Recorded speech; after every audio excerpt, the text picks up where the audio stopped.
से हलीम जिस तरह बनानी है।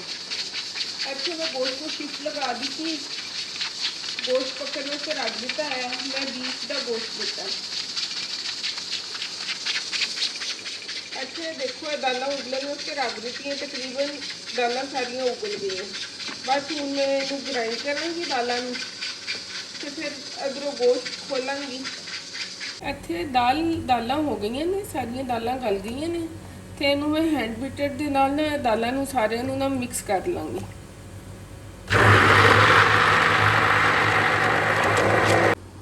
ਇਹ ਦੇਖੋ ਜੀ ਅਸੀਂ ਦਾਲਾਂ ਨੂੰ ਨਾ ਅੱਛੀ ਤਰ੍ਹਾਂ ਗ੍ਰਾਈਂਡ ਕਰ ਲੈਣਾ, ਇਤਨਾ ਕਿ ਅੰਦਰ ਜਿਹੜਾ ਦਾਲਾਂ ਦਾ ਦਾਣਾ ਹੈ ਨਾ ਇਹ ਸਾਰਾ ਖਤਮ ਹੋ ਜਾਵੇ। ਇਹ ਦੇਖੋ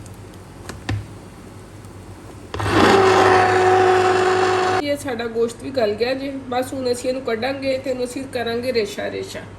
अगर कितने तुहाडे कोल चट्टू आटा है तो तुसी चट्टू आटे दे विच कुट लवो, अगर चट्टू आटा नहीं है तो फिर चॉपर विच पाओ। ए देखो जी गोश्त को रेशा रेशा कर लिता ते हुण मैं इनू करांगी जी देसी घ्यो पावांगी। ए देखो इत्थे मैं देसी घ्यो पा दिता जी। देसी घ्यो दे विच ना तकरीबन मैं 1 चम्मच लसन पावांगी। लसन मैं इस वास्ते पा रही हूँ कि थोड़ा जिना ना जरा गोश्त की स्मैल ਜਿਹੜੀ ਹੁੰਦੀ ਹੈ ਨਾ ਇਹ ਨਾ ਆਵੇ।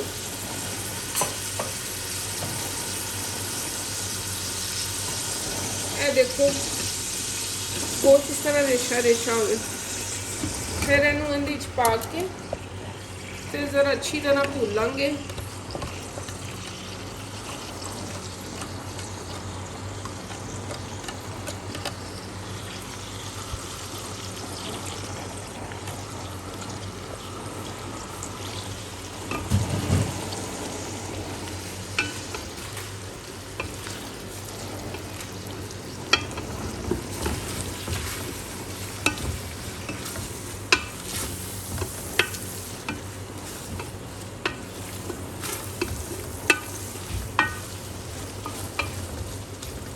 हम 2-3 मिनट ज़रा ना पक लै लो।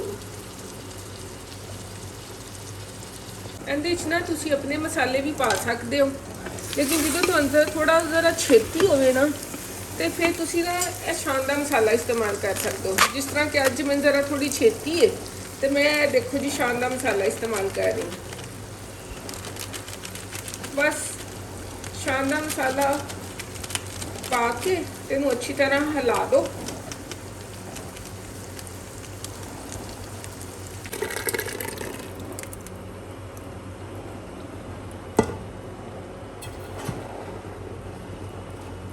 उन्हें अच्छी तरह मिक्स करेंगे, अच्छी तरह हिला दो।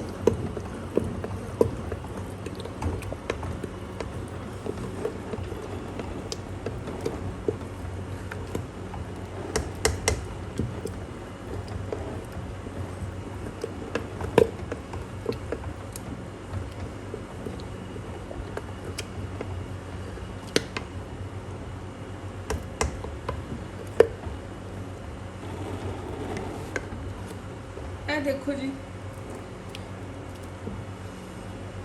बीफ का गोश्त इस्तेमाल करने दे नाल ना देखो इनकी लेस बनती है हलीम की।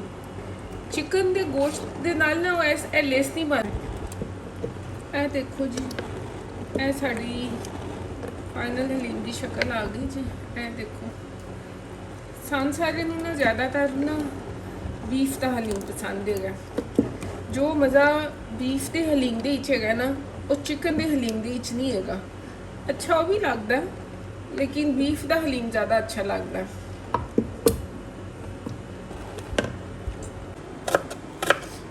ऐसी हलीम के वास्ते ना प्याज ब्राउन करांगे थोड़ा जितना ना तो प्याज बरीक बरीक काट लो।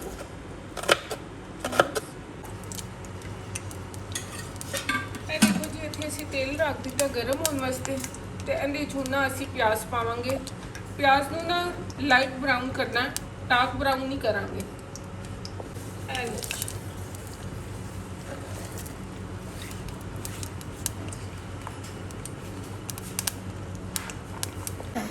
इत्थे असी मिर्चां नूं जी बरीक बरीक कट लवांगे। ए देखो इतनी बरीक मिर्चां, ए ना आवे जी किसी के दंद थल्ले आवे तो एवें ही फुदक ही पवे।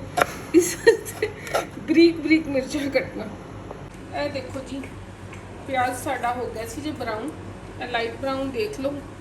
ਤੇ ਅਸੀਂ ਇਹਨੂੰ ਨਾ ਇਹਦੇ ਚ ਪਾ ਦਾਂਗੇ। ਇਹ ਦੇਖ ਲਓ ਸਾਰੇ ਹਲੀਮ ਦੇ ਲਵਾਜ਼ਮਾਤ ਸਾਰੇ ਤਿਆਰ ਹੋ ਗਏ।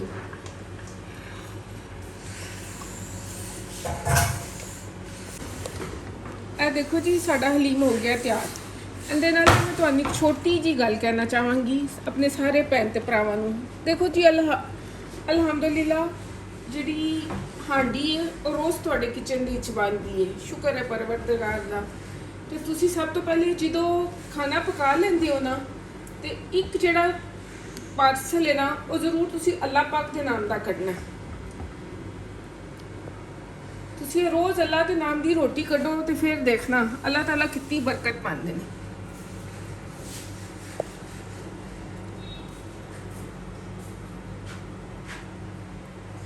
ਕੋਈ ਖਾਏਗਾ ਤੇ ਤੁਹਾਨੂੰ ਦੁਆ ਹੀ ਦੇਵੇਗਾ ਨਾ। ਹੈਲੋ ਜੀ,